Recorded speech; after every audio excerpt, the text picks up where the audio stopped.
Right, so I work for Souza. I'm actually the EMEA technical strategist for the pre-sales team at Souza. And I work very closely with the marketing organisation, so they asked me to come along and speak today around the topic of why CIOs should be interested in OpenStack and at least understand what it offers to them differently to other technology stacks and solutions they may be thinking of, because we're finding it is a very important conversation with those kind of people within organisations that we work with. Importantly, Souza has solutions to try and help with some of the challenges that come out of the conversation. So I think Jonathan was very good in explaining to you that there's quite a lot of change going on in the IT space, both personally as individuals using technology constantly now. We tend to all use smartphones, often interact with our smartphones. And actually the size of what we traditionally have done has grown immensely in the last few years. So in the last few minutes, over 200 million emails have been sent. That's quite an astounding number. Now that's traditional stuff. We've been running email servers and collecting email for many years now as organizations. But the actual volume of it is new. It's growing exponentially every year and it's increasing very rapidly. Google search is the same. Newer technology is coming on board all the time for organizations to deal with. Quite amazed that over 6 million YouTube views take place per minute. That's pretty exceptional numbers. And obviously tweets are now part of that data set that organizations are interested in. All those pieces of information have got to be managed somewhere and organized. At the same time, there's also risk involved here. So there's over 1,000 botnet infections in any 1 minute, and these are records and numbers from 2015. So with all that, you've also got the wider kind of year-on-year growth that's taking place, and these numbers I find quite exceptional. So now we've got over 4 billion email users, nearly as many social networking users, so that's become a norm that most of us interact with from day to day. And of course the network devices is just exploding. That fact about the amount of cars that are now effectively computers on wheels, which are interacting with public networks all the time, is part of that change and that constant drive. Now, as leaders of IT organizations, what does that mean to you? Well, first of all, businesses have culture, and culture is created by people.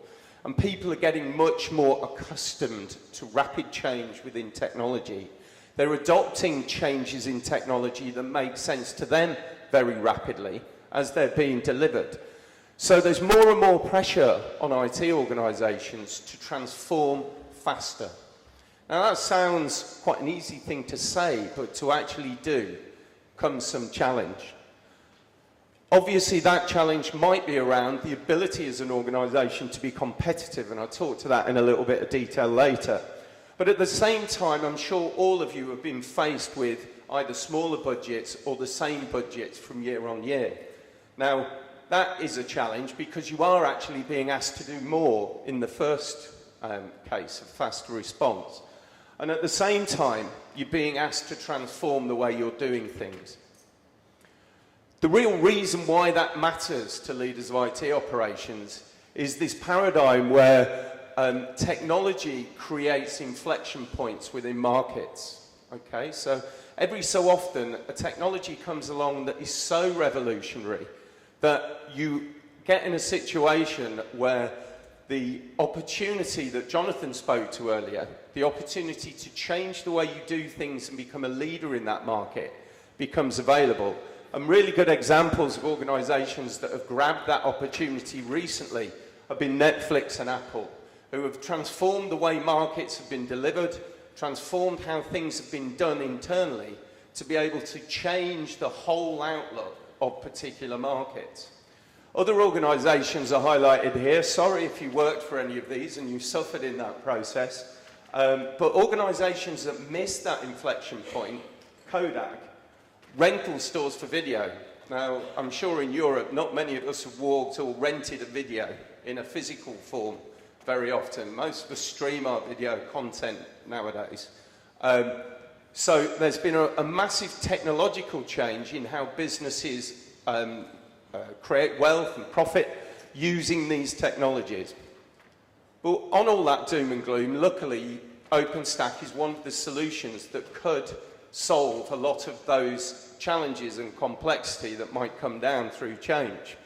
So it offers organisations a lot of capability around being agile. The concept of software defined, it allows you to manage at scale changes within your infrastructure rapidly. Okay? Now, being OpenStack, it's a private cloud solution, so it not only offers that speed of change to you as an organisation, but it keeps it in-source to your organisation as well. So if you have any fears around security, you don't want to outsource important services to your operation, then the private cloud really suits that kind of model. You get that control and you get that security. And importantly, more and more organisations are looking to deliver self-service capability for those services that are required.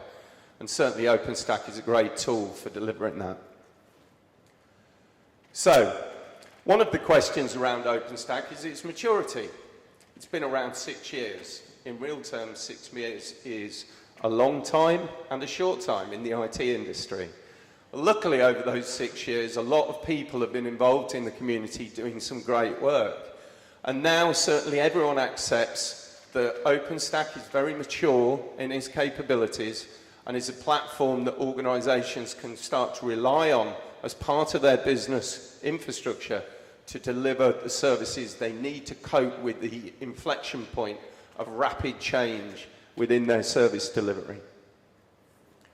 So, effectively, it's layered. A slide put up by Jonathan talked to this concept. But at the end of the day, what this is doing is moving the API layer for instrumenting the capabilities of the hardware and the logic that you need to achieve within your services at a higher level, at that OpenStack level. But it also builds on the traditional technologies that you've been using for a long time. Okay? So operating systems, physical infrastructure, and then tooling above it combines, and again, talking to Jonathan's thing, collaborate to be able to deliver the kind of capability that you as a business would need. For instance, Ceph isn't a core OpenStack capability, but works very well within an OpenStack implementation. So as a separate open source project, it offers capabilities to organisations that need that now, allowing a concept of software-defined data centre. So today, OpenStack is a very powerful tool for delivering what businesses need. Now, these statistics come from 2015. Obviously, Jonathan's been talking about a very rapid rate of adoption and change. So more and more organisations are running these services in production. So this side is maybe out of date a little bit. But importantly, it stresses the fact that the key services within OpenStack are generally being used by most organisations who are utilising OpenStack. So it's relied upon.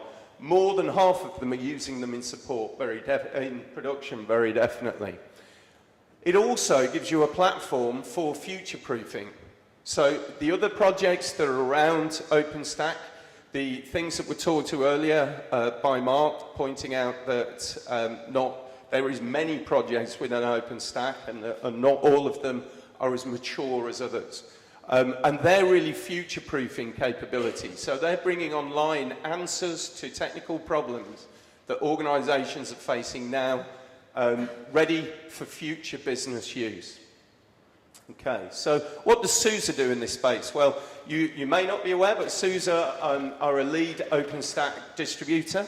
We have a distribution for OpenStack, and what we do within that distribution as SUSE is we apply a lot of our understanding of how OpenStack works and should be built and managed into our software layers. So again, this software-defined capability. And what we're intending to do and what we're able to do is effectively do the same thing that car manufacturers do. It's a theme that's been brought up a few times, computers on wheels. But really, if you think about what a car manufacturer does, he gets loads of little parts and puts them together. He puts them together in a way that you can trust when you're travelling at 70 or even quicker on a motorway. That is a pre-built solution and ready to go. So you can get the value of an investment in a vehicle at the point that you purchase it. Well, that's the model of SUSE's OpenStack. It's very rapid to deploy, very easy to consume, and get the value of building clouds and delivering them to your users in that elastic manner very effectively and rapidly. Of course, everything we do is underpinned by SUSE Linux Enterprise Server and the qualities and strengths that we bring to market as a lead player with our Linux distribution as well. And really, we've concentrated on a few key areas. So I think it's been pointed out there is feelings that certain areas of OpenStack have been a challenge. And as an organisation, we face down those challenges. So first of all, we've made it very easy to manage and initially deploy an OpenStack infrastructure in an environment.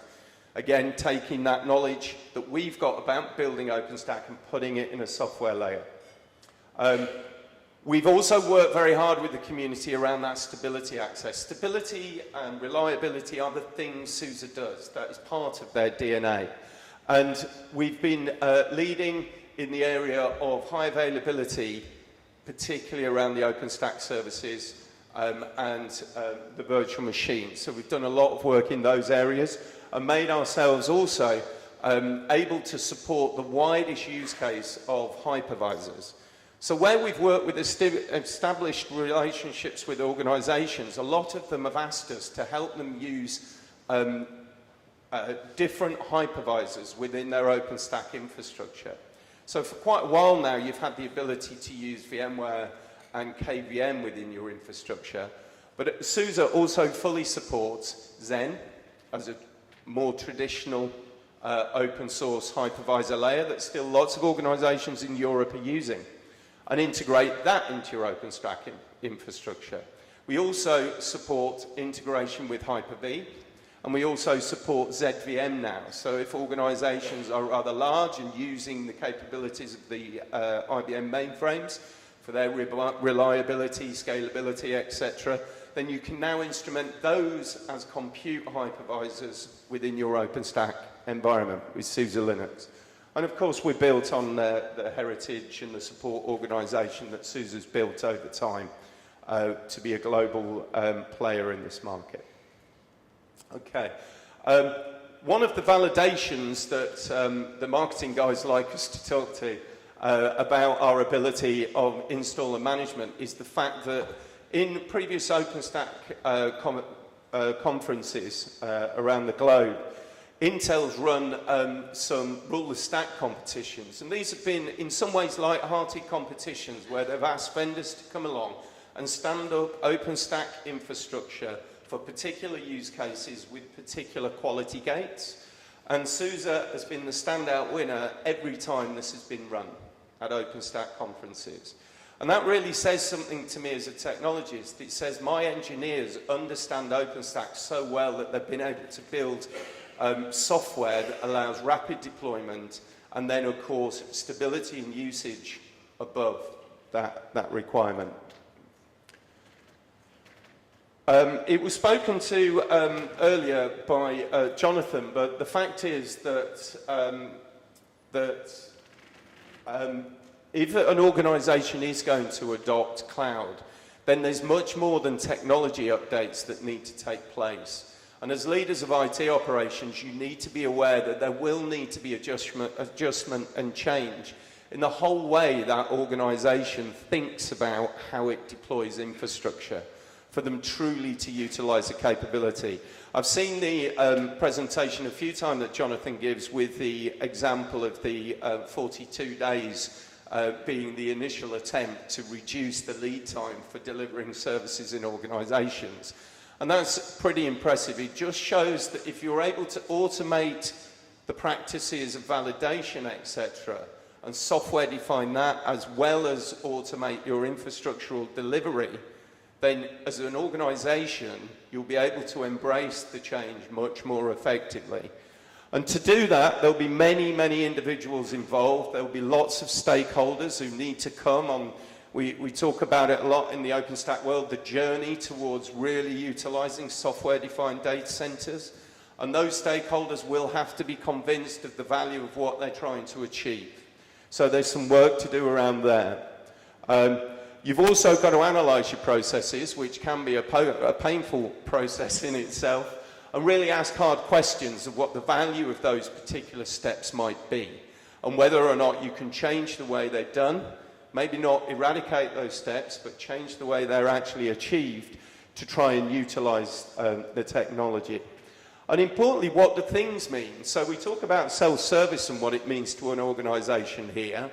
But actually, what does cloud mean to an organization? What do you as a business need to achieve with this technology as being your lead goal? And then everything else should align to that requirement as you move forwards. Of course, the way you choose to deliver architecture will have an impact on that usage as well. So that's just a warning as an IT organization that if you are genuinely looking to transform how you deliver services out to internal and external customers to your organizations, you've really got to think about the wider implications of what that means. So, what's happening next? So, of course, more and more technology options are becoming available. We talked about the breadth of technology exploding within organizations and within just the general IT use. And of course, we've got to be able to work with those tools. If we are going to define everything via software, those individual elements need to be usable. Well, of course, the API will get more capable of delivering against that. Of course, emerging capabilities and requirements are coming all the time, and the community has proven itself to be very able to rapidly respond to those requirements as the market changes, as businesses change underneath. But all of it's built on a very, very solid foundation now through the compute network storage platforms that hold up the whole infrastructure of OpenStack. And essentially the foundation is dedicated to making sure that this technology stack moves forward with organizations' requirements and gives you the future-proofing you require for investments that you'll make today. So, thank you very much for your time. Souza's very happy to be here, so thank you to everyone that's organised this day. And come and find us and talk to us if you want to understand better how SUSE work in the OpenStack market. I think I'm 5 minutes or 4 minutes early, so if anyone wanted to shout out a question, you're more than welcome to do so. Any questions from the floor? The resounding silence I expected, so thank you very much everyone and enjoy your day.